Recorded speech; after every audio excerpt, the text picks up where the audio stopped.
Bonjour à tous, et aujourd'hui on va donc débriefer le match entre la Russie et la Belgique. Juste avant que cette vidéo commence, je compte sur toi pour t'abonner et liker, ainsi que commenter. Dis-moi ton avis sur cette rencontre et ton avis tout simplement sur l'Euro, qui va remporter, qui vont être les outsiders, qui vont être les surprises. Ainsi aussi, oublie pas d'aller regarder les précédentes vidéos, les précédents débriefs, donc le débrief de la Suisse ainsi que le débrief de l'Italie contre la Turquie. N'hésite vraiment pas, je pense que ça peut t'intéresser et puis voilà. Donc on va directement commencer avec le sommaire donc, de ce débrief. Donc comme d'hab, on va donc introduire ce débrief tranquillement avec donc les compos et les contextes et le contexte pardon. Ensuite on va parler des faits du match ainsi que l'analyse générale.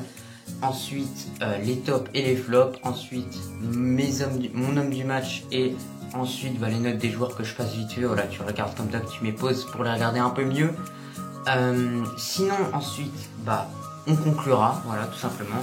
Et puis là on va directement commencer avec les compos, d'accord. Donc alors pour la Belgique, voilà, je vous mets la compo. On avait juste une compo assez habituelle pour les Belges qui évoluent toujours depuis un moment en 3-4-3, composition que j'adore. Moi j'adore les compositions avec 3 défenseurs, je sais pas pourquoi mais j'adore. Et voilà, on avait donc une bonne défense, voilà, avec Boyata au centre qui a fait un match excellent d'ailleurs, on va le féliciter. Sinon après le reste c'était un peu déshabitué, il n'y avait pas de Kevin De Bruyne, pas de Eden Hazard, mais un trio d'attaque avec Carrasco, Lukaku et comment il s'appelle le petit dernier, j'ai un peu oublié, donc désolé, vous regardez tout simplement, mais j'ai oublié son nom les gars. Sinon pour la Russie, on a le schéma habituel qu'ils ont toujours utilisé, voilà, une équipe un peu qui est en train de se renouveler. Voilà, on n'a plus les mêmes joueurs qu'en 2018 à peu près, mais bon, ça va. On a quand même des Dzyuba devant, c'est un peu un des seuls joueurs qu'on connaît réellement dans cette équipe. Voilà. Ensuite, du coup, pour le contexte, la Russie est à Saint-Pétersbourg, la Russie est chez elle, la Russie doit gagner, doit faire plaisir à ses supporters. Pourtant, ce n'est pas ce qui s'est passé, puisque la Belgique s'est imposée 3-0, grâce à un doublé Lukaku et un but de Meunier, d'ailleurs entré en cours de jeu à la place de Timothée Castagne, le joueur de Leicester. Du coup, voilà, on savait que la Russie devait gagner ou alors obtenir un bon résultat pour espérer la qualification, qui va être compliqué, parce que je vous rappelle que dans ce groupe-là, il y a le Danemark et il y a la Finlande. La Finlande qui a gagné contre le Danemark 1-0. Applaudissez un peu. D'ailleurs, force Eriksen, on est ensemble, on est avec lui les gars. Et franchement, pray for Eriksen, mettez-le en commentaire si vous êtes avec lui et que vous avez envie de lui donner de la force.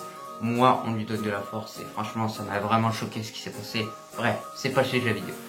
Du coup, voilà, on a appris déjà cet après-midi que la Finlande s'est imposée donc 1-0 contre le Danemark sur une tête, voilà, assez anodine, mais une tête de Poyampalo d'ailleurs. Très beau but et la Finlande s'incline. En plus, j'ai un peu regardé la fin du match, c'était un peu n'importe quoi. Mais voilà, dommage pour les Danois qui voulaient peut-être faire plaisir à leur petit Christian Eriksen, mais malheureusement, ça n'a pas pu se faire. Voilà, ils se sont inclinés, et puis voilà, c'est comme ça. Bref, maintenant on se reconcentre sur la Belgique. Du coup, la Belgique savait qu'il fallait absolument gagner pour déjà prendre une option sérieuse sur la qualification. La Russie, elle savait qu'en faisant un match nul, ça relançait tous les espoirs de qualification, tout simplement. Sachant que la Finlande, comme je vous dis, quand on gagne 3 points, on est quasiment qualifié, parce qu'il y a les meilleurs troisièmes, je vous le rappelle. Quasiment qualifié également. Donc il va y avoir une place à prendre entre la Russie et le Danemark. On verra qui la prendra. Pour moi, je verrai plus la Russie, puisque la Russie, je trouve, je les ai trouvés meilleurs que le Danemark, vraiment, même si le Danemark il n'y avait pas de Eriksen, et que Eriksen est quand même le joueur fondateur de cette équipe. Et puis, j'ai quand même trouvé une Russie pas mal dans le pressing et pas mal dans les attentions et la grinta. Voilà, encore une fois, c'était à Saint-Pétersbourg, c'était chez eux, donc forcément, ils avaient beaucoup d'avantages. Donc voilà un peu pour le contexte. On a également aussi la Belgique qui est arrivée comme un favori et puis voilà. Bref, maintenant on va passer au fil du match. Alors, comment le match s'est déroulé? On a plutôt la Belgique qui s'est installée, qui a dominé toute la première période et qui en a profité pour mettre 2 buts je crois, ou 1, je sais plus. Mais qui a mis des buts en tout cas. Un but de Lukaku magnifique d'ailleurs, qui a dédicacé son but à Christian Eriksen en disant je t'aime, force à toi mon ami, ou un truc comme ça dans le genre. Bref, franchement, ils ont géré cette première mi-temps.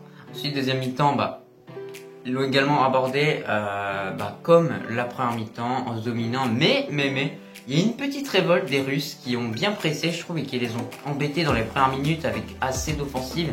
Mais je trouve que la Russie, dans leurs offensives, ils se précipitaient beaucoup trop. Ils posaient pas le ballon, ils construisaient pas par des côtés, tout ça. Eux, on allait tous au centre, on fonce, on tire, tout ça. Il n'y a pas vraiment de tactique dans cette Russie.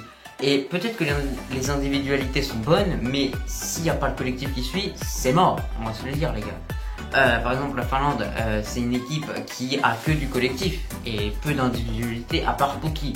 La Russie, elle, ça n'a pas du tout de collectif et quelques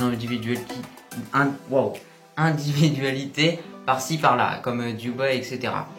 Donc voilà, c'est plutôt dommage pour la Russie qui a fait beaucoup de pertes de balles. Je trouvais qu'il y a beaucoup offert de ballons à la Belgique. Et puis voilà, après on a vu Meunier met un but et ensuite Lukaku détruit la Russie avec un dernier but à la toute fin. Franchement, Lukaku d'ailleurs qui est mon homme du match, je vous l'annonce, on en reparlera après, mais il est incroyable. Ce joueur est incroyable, il est très sous-coté, d'accord? Et puis il faut le comprendre ça, les gars. Bref, ensuite mes tops et mes flops. Alors moi mes tops, en vrai, je vais vous dire pour la Belgique, Lukaku, logique, voilà, j'ai pas de justification à voir, il a mis deux buts, il mérite sa place dans les tops, tout simplement. Pour mes tops de la Russie, moi je dirais Dzyuba, pourquoi? Parce que je trouve que il était tout seul devant et il s'est battu quand même, il a réussi à tenir un peu la baraque et il a été bon. Pour mes flops par contre, pour la Belgique, moi je vais mettre Castagne, parce que tout simplement il est sorti tôt dans le match, il a fait quelques bonnes choses intéressantes, mais moi je le mets quand même dans les flops puisqu'il est sorti tôt, du coup. Ensuite, pour mes flops de la Russie, moi je vais vous dire en vrai, il n'y en a pas en fait, c'est un peu toute l'équipe, donc je vais pas vraiment en dire un, mais je vais dire toute l'équipe de la Russie qui est flop pour moi, à part peut-être Dzyuba qui a tenu un peu la baraque. Pour mon homme du match et mes notes du match, les notes du match, d'ailleurs les notes je vous les affiche juste ici, vous pouvez mettre pause et les regarder tranquillement, voilà. Par contre, pour mon homme du match les gars, moi je vais vous le dire, c'est Lukaku, voilà, Lukaku qui a marqué donc 2 buts, qui a été très utile et qui a été bon comme il est et qu'il a joué comme avec l'Inter. Franchement, il est très bon et on voit très bien que c'est un point de fixation, que tu peux lui donner un ballon, il va te le remettre, que c'est un joueur qui est costaud, que c'est un joueur qui est fort, qui est rapide, qui est pas forcément bon en accélération, mais qui a une bonne vitesse. En général, il est un joueur très puissant, les gars. Voilà, il est très puissant, les gars, d'accord? Il faut le comprendre. Et puis moi en fait c'est tout un peu pour ce match. Je l'ai pas énormément regardé en entier. J'ai eu quelques avis et du coup je vais faire un petit mix pour vous faire un petit débrief quand même.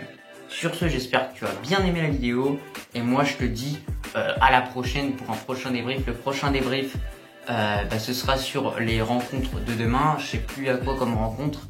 Je crois qu'il y a Espagne-Suède. Je suis pas sûr du tout, mais je sais pas, voilà, je sais pas encore, mais moi en tout cas, moi je te dis, on se retrouve à demain pour d'autres débriefs de l'Euro. J'espère que tu kiffes, moi je kiffe, franchement, faire plein de débriefs sur l'Euro, c'est un kiff total, c'est un truc que j'ai toujours voulu faire, donc je suis vraiment heureux. Et moi je te dis, à demain du coup.